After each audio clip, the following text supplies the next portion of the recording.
वाघोबाची दाढी. एक होते जंगल. तेथे एक वाघोबा आणि एक साधू महाराज राहत होते.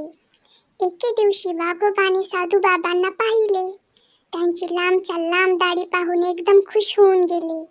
वाघोबांनी आपल्या हनुवटीवर पंजा फिरवून पाहिला. वाघोबांना दाढी नव्हती. त्यांनी मनाशी विचार केला, देव तर कमालच करतो. मी मानवापेक्षा अधिक बलवान आहे, शूर आहे, मग मला माणसापेक्षा अधिक मोठी दाढी असायला हवी.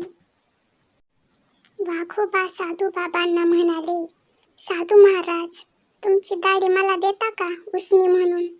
साधू बाबा हसून म्हणाले, वाघोबा, ही दाढी निघत नसते, ती कशी काढणार? पण वाघोबा काही ऐकून घ्यायला तयार नव्हते. वाघोबा म्हणाले, मला दाढी पाहिजे म्हणजे पाहिजे. साधू महाराज त्यांना म्हणाले, दाढी तर देव देत असतो. तू देवाची भक्ती कर व त्याला प्रसन्न करून घे. तो प्रकट झाल्यावर तू त्याच्या जवळ वर मागून घे. मला दाढी पाहिजे असे माग. वाघोबा म्हणाले, ठीक आहे, मी तपश्चर्या करत बसतो. साधू बाबा ही धूर्त होते. त्यांनी विचार केला, वाघोबाचा काय भरोसा, रात्री झोप लागल्यावर माझी दाढी उपटून काढली तर? साधू बाबा वाघोबांना म्हणाले, तुमची तपश्चर्या इथे कशी पूर्ण होणार? त्यासाठी हिमालयात जायला हवे.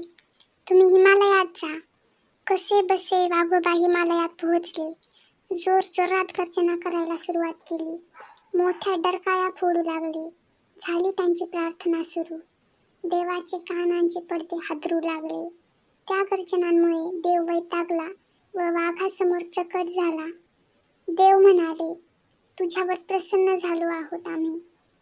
काय हवे असेल ते मागून घे. वाघोबा म्हणाले, देवा, मला दुसरे तिसरे काही नको.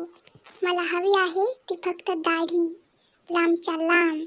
देव हसला व म्हणाला, ठीक आहे, तुझ्या मनासारखे होईल. आणि देव अदृश्य झाला.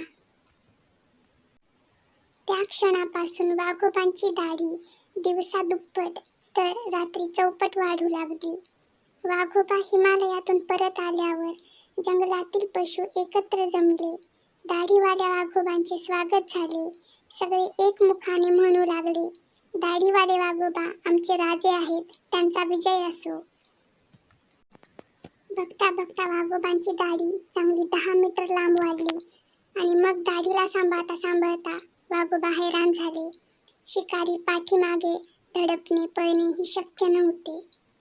डोळ्यासमोरून शिकार दूर पळून जात होती आणि वाघोबा नुसते बघत राहायचे. शेवटी पुन्हा धडपडत वाघोबा कसे तरी दाढीचे लटांबर सांभाळत हिमालयात गेले. पुन्हा एकदा त्यांनी गर्जना करायला सुरुवात केली. पुन्हा देव त्यांच्या समोर प्रकट झाला. भक्ता, काय झाले? देवाने विचारले. तेव्हा रडकुंडी येत वाघोबा म्हणाले, काही नको देवा, माझी दाढी परत घ्या. या दाढीचा मला काहीच उपयोग नाही. आपण मला भरपूर काही दिलं आहे. मला माफी करून कृपया दाढी परत घ्या. देव हसला, म्हणाला, ठीक आहे, घेतो दाढी परत. मी विचार करूनच प्रत्येकाला काही ना काही दिलेले आहे. देवाने त्याची लांबच्या लांब झालेली दाढी काढून टाकली.